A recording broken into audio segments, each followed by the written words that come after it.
Alexandra Levit's goal is to prepare organizations and their employees for the future workplace. She's a former nationally syndicated columnist for the Wall Street Journal, the New York Times, Fast Company, and Forbes. She's authored several books, and a couple of them I've interviewed her on where I was in a previous lifetime here, including the international bestsellers They Don't Teach Corporate in College and Humanity Works. Alexandra recently became a partner with organizational development firm PeopleResults. She consults and writes on leadership development, human resources, entrepreneurship, career, and workplace trends on behalf of numerous Fortune 500 companies, including but not limited to American Express, Canon, Deloitte, DeVry University, Intuit, SilkRoad, and Staples. And she's spoken on these topics at hundreds of organizations around the world, including Abbott, Aetna, Bank of America, Cardinal Health, Campbell Soup, Federal Reserve Bank, the Human Capital Institute, McDonald's, Microsoft, PepsiCo, and Whirlpool. Love talking to her. She's got some great perspectives, and she has some unique insights into this whole thing. Alexandra, how you doing? How you holding up? I'm doing great, Dave. Thanks so much for the conversation today. It's wonderful to talk with you. Good to see you again. In previous conversations, as I indicated, we've talked about the challenges that way back when that millennials, who are now like 30 years old, but that the people who are new to the workplace were facing, just in in corporate America or corporate workplaces or organizations or whatever. But now we've got this whole different fish tank that people are trying to swim in. Let's kind of distill it down a little bit and just get your thoughts on what are some of the challenges that, let's say, new grads, people who have just left the university system or higher education, what are some of the challenges that new grads are facing at this particular moment in time?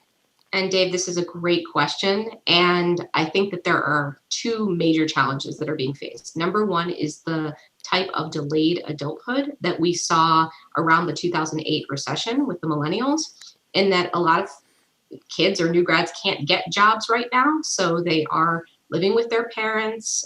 They are in kind of this extended adolescent period. And until we see things restabilize, I think that that's going to continue.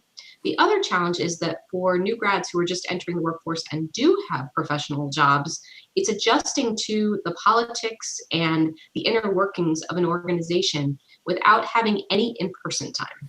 And that is extremely difficult to launch your career without any of these skills and be expected to be effective virtually, when for a lot of us, we have done some sort of hybrid between working in person and working virtually. And we know how to do both, more or less. But for these new grads, it really is an uphill battle to figure out, how can I be effective in this environment where I never see people face to face, and they just don't have the opportunity to learn the skills. Very good. Thank you.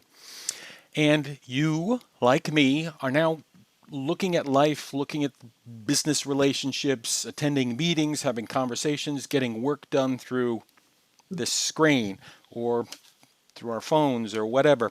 Can you offer any advice, any tips for how you succeed in staying connected through all of this? Well, it does require a bit of vigilance, and I'm not a person who is naturally skilled as an introvert at reaching out to people purposefully, but I have tried to get a bit better at that. Having Zoom calls just for the purpose of catching up is really nice sometimes, where there's no set agenda, there's no meeting, but we just want to see each other. I also, and I don't know how controversial the statement this is, but as soon as it was possible for me to start meeting people in person outdoors and having coffee or tea or even just a drink with them, and even if we needed to be masked and sitting 6 feet away, I started doing that pretty early on. I mean, meaning like the beginning of the summer when Chicago went into phase 3, because I do feel like at the end of the day, there's no substitute for that kind of thing. And while we may be limited, we can at least put forth an effort to be a bit more creative, especially if this is going to go on potentially another 6 to 12 months. I think we need to do something else besides emailing and Zooming. Yeah, that gets old real quick. And of course, the final question, Alexandra, what lessons have we learned that we must not forget?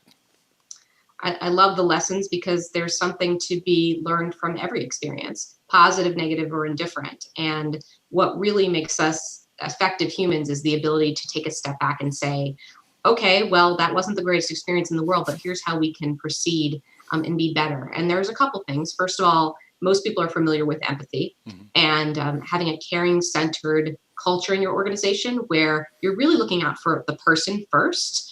And if you do look out for your workforce in that way and you show you care about them as a holistic person, then you'll find that you experience more engagement, better performance, and higher loyalty. So I don't think that we can forget, even if the COVID crisis passes, that we still need to do that for people, especially because I think there's going to be corresponding mental health problems as a result of this crisis that as organizations we really need to pay attention to. And the other lesson I would say is around distributed work. We now know that it's possible to work effectively and efficiently in a virtual environment, but there's something to be said for understanding best practices around how to do this better. Because it's not just a matter of plopping everything you used to do in person in online. There are office politics associated with what's going to be virtual, what's going to be in person. And we need to actually outline how operations are going to work moving forward. It's not enough to say, well, in a crisis, we managed to not have the business go under. We need to actually figure out how to be maximally productive in an environment that going forward is probably going to be more of a hybrid. Even if we do get rid of COVID, and hopefully we will, I don't ever really see an environment again that will be 100% in person. Hmm. I think most organizations are bought into it being at least partially online. And for that reason, we're going to have to figure out how to actually run a distributed workforce. And I Hmm. think that's new to many organizations. Absolutely. And there are just so many levels of that. There's the organizational, there's the societal, but it all starts with the individual. You really got to be comfortable with these skills and these tool sets.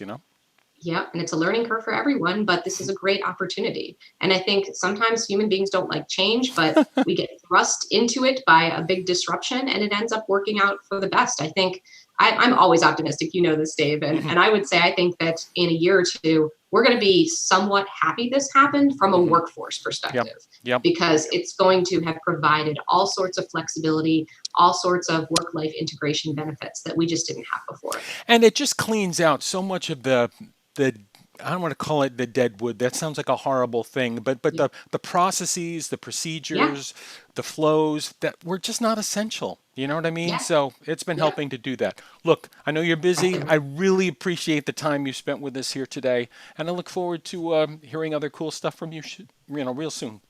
Likewise, Dave. Thanks so much for having me. Take care.